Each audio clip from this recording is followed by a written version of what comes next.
नमस्कार मित्रांनो. तुम्हाला माहिती आहे का की लहान मुलं सगळ्यात जास्त आजारी कधी पडतात?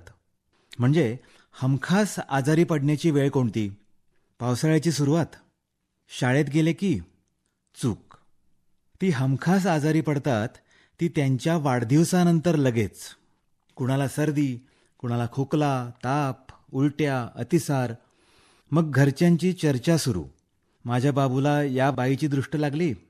ती बाई म्हणतच होती की बाळू किती छान दिसतोय. मला वाटलंच तेव्हा की दृष्ट काढायला हवी म्हणून. एक ना दोन. पण मित्रांनो, त्याचं मुख्य कारण असतं त्या मुलांचं अरबट चरबट खाणं. म्हणजे खरं तर आपणच ते गोड पण गलिच्छ पदार्थ कौतुकानं त्यांना देतो, आग्रहानं देतो आणि ती बिचारी आजारी पडून भोगतात. नेमकं असंच सणासुदींच्या दिवसात होतं. या दिवसांमध्ये आहार नेमका कसा असावा यावरच आपण आज बोलूया.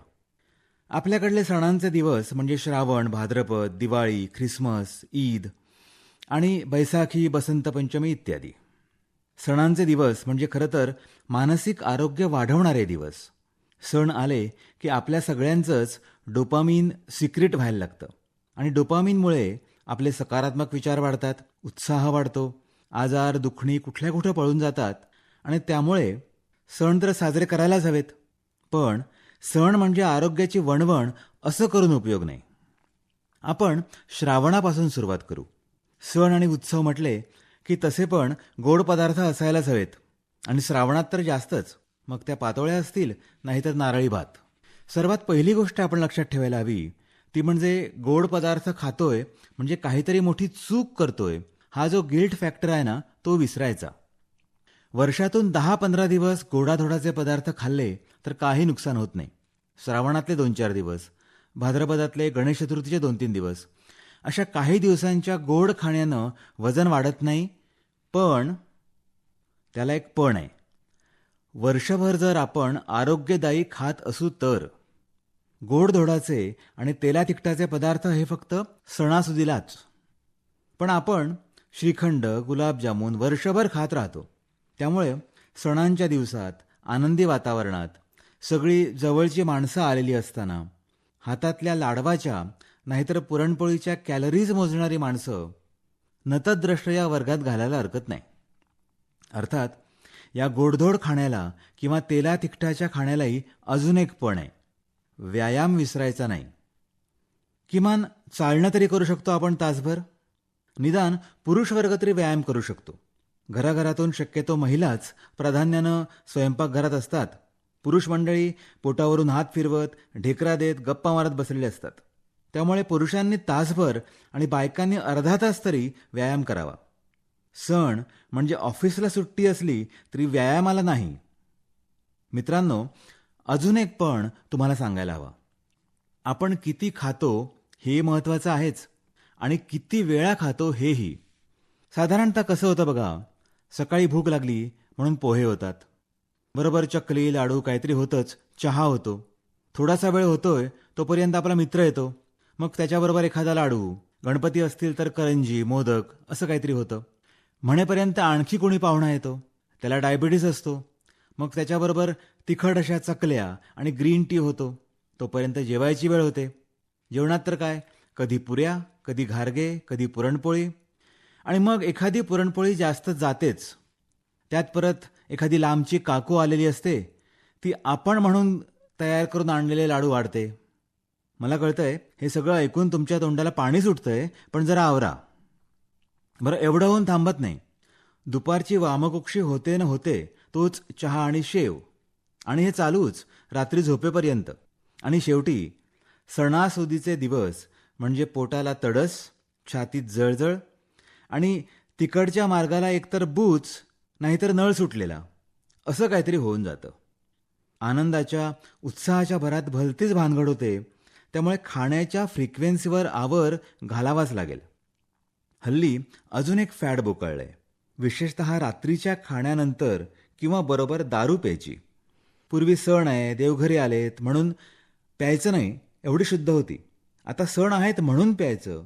पीने वालों को पीने का बहाना चाहिए हेच खरं. पण या प्रकारच्या सवयी किंवा इन थिंग्स ही आपल्याला लागलेली कीड आहे. दारू पिणाऱ्याचा कधीही फायदा झालेला ऐकिवात नाही.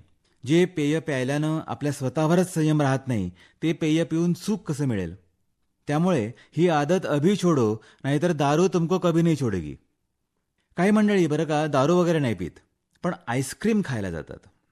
विचार करा, दिवाळीची थंडी आहे, संध्याकाळीच फराळ झालाय, रात्री सागरसंगीत जेवण झालंय आणि जेवणानंतर काय खावं तर आईस्क्रीम. का बाबा, का असं दुर्दैव सुचावं. आईस्क्रीम पचायला जड, त्यात थंड.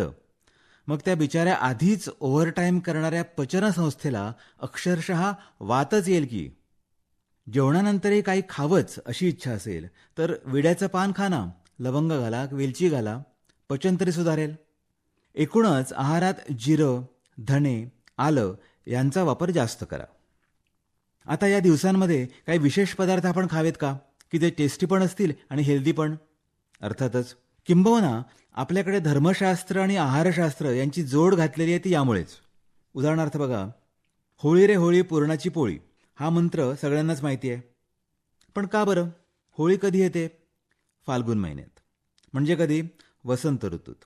वसंतामध्ये शरीरात काय होतं? कफ वाढतो. कफ कसा असतो? चिकट, बुळबुळीत, ओलसर. मग तो कमी करायला काय करायचं बरं? तर वृक्ष, खरखरीत अशी चणा डाळ आणि कफाचं शोषण आणि शोधन करणारा गूळ यांची भाजून पोळी करायची. पोळी गव्हाची, त्यावर तूप किंवा दूध साखर, यामुळे पित्त नाही होणार. आणि ज्यांचं पचन अशक्त असेल त्यांनी कटाबरोबर खावी, म्हणजे तोही प्रश्न नाही. लक्षात येते का? होळीला वाढणाऱ्या कफाच्या नाशाकरता सण साजरे करताना सुद्धा आरोग्यदायी अशा पुरणपोळीची योजना केलेली आहे. आता ही पुरणपोळी दिवाळीला खाऊन चालेल का? अजिबात नाही. गणपतीच्या दिवसात? नाहीच नाही. काही जणांना चण्याच्या डाळीनं त्रास होतो, त्यांना मूगडाळ वापरायला हरकत नाही. आता अशी पुरणपोळी खाऊन जर आणि वरती चिकट, बुळबुळीत, ओलसर आणि थंड असं आईस्क्रीम खायला गेलं तर लागेल ना वाट. आता प्रश्न येतो उपवासाचा. उपवासाच्या दिवसांमध्ये चातुर्मास, नवरात्रीला काय खावं? साबुदाणा, शेंगदाणे, रताळी, केळी, दूध असे पदार्थ या दिवसांमध्ये खाल्ले जातात. वास्तविक उपवासा दिवशी देवाचं ध्यान करणं आणि लंघन करणं हे खरं म्हणजे योग्य. पण आजकालच्या धकाधकीमध्ये कामावर तर जायलाच हवं आणि उपवास पण करायला हवा. मग अशा वेळी वरीचे तांदूळ, राजगिरा, दूध, मुगाचे पदार्थ, ताक किंवा दही आणि पेरू, संत्री, द्राक्ष यासारखी फळं उपयोगी आणि ताकद देणारी ठरतील. कांदा, लसूण या दिवसात नको असतात, कारण ते तामसी आहेत. त्यांचा वापर केल्यानं मन देवपूजेपेक्षा देहपूजेकडे लागतं. अजून एक महत्त्वाची गोष्ट सांगतो. सणाच्या दिवसांमध्ये घरी तयार केलेला आहारच घ्यावा. बाजारातलं, हॉटेलमधलं खाऊ नये. आपल्याकडे सणानुसार विशिष्ट पदार्थ बनवले जातात. हल्ली कामाच्या रगाड्यात ते घरी बनवणं कठीण होतं आणि म्हणून बाजारातून आपण ते आणतो. पण ते चुकीचंच नाही तर धोकादायकही आहे. जसं गणपतीचे मोदक. घरी आपण तांदूळाचं पीठ वापरून उकडीचे मोदक बनवतो, पण बाजारचे मोदक त्यामध्ये मैदा मिसळलेला असतो. काही रंग, फ्लेवर्स मिसळलेले असतात. हे फ्लेवर्स कॅन्सरसारख्या व्याधींना पण निमंत्रण देऊ शकतात. त्यामुळे चाराऐवजी एकच पदार्थ बनवा, पण तो घरी केलेला असू दे. आजकाल भेसळीचं प्रमाण तर एवढं वाढलेलं आहे की विचारू नका. त्यातही सणाच्या दिवसांमध्ये ज्या पदार्थाला अधिक मागणी असते तो पदार्थ कधीच विकत घेऊ नका. किंबहुना त्या दिवसांमध्ये कुठलाच पदार्थ विकत घेऊ नका, कारण त्यामध्ये भेसळ किंवा दर्जाहीन पदार्थांची शक्यता जास्त असते. मगाशी मी म्हटलं की दारू पिऊ नका. मग काय प्या? चहा, कॉफी? छे छे, ते तर अतिप्रमाणात विषच आहे. ताक प्या, धण्या जिऱ्याचा कषाय करून प्या, गंजनाचं पाणी घ्या, कोकम सरबत घ्या, लिंबाचं सरबत प्या, नारळाचं पाणी प्या, पेज घ्या, शिकंजी घ्या. कितीतरी हेल्दी आणि टेस्टी ऑप्शन्स अवेलेबल आहेत. या दिवसांमध्ये नैवेद्याला काय करायचं हाही प्रश्न असतो. मी सांगेन, सुक्या मेवाचे पदार्थ करा. खजूर, खारीक वापरून खीर करा. साखर घालू नका. सुका मेवा वापरून, गूळ घालून, लाह्या वापरून पंचखाद्य करा. भाजलेल्या पिठाचे लाडू करा. पंचामृताचे औषधी गुणधर्म तर सगळ्यांनाच माहिती आहेत. अजून एक गंमत सांगतो. होतं काय, सणाच्या दिवसांमध्ये आपलं मुख्य लक्ष खाद्यपदार्थ या विषयावरच असतं. त्याऐवजी एखादं छान पुस्तक वाचणं, ट्रेकला जाणं, दऱ्या डोंगरातून फिरणं, घरची साफसफाई करणं, दूरच्या नातेवाईकांशी मनसोक्त गप्पा मारणं, अशा खूप गोष्टी करता येतात. सरतेशेवटी एकच सांगतो मित्रांनो, आपण जगतो ते खरं तर पोटासाठीच. आपला आनंद बराचसा पोटातूनच जातो. पोट जर छान असेल तर आरोग्यही छान राहील. त्यामुळं या सणाच्या दिवसात उकडीचे मोदक खा, नाहीतर अनारसे खा, नाहीतर केक खा. पण खाताना पोटासाठी खा, जिभेसाठी नको.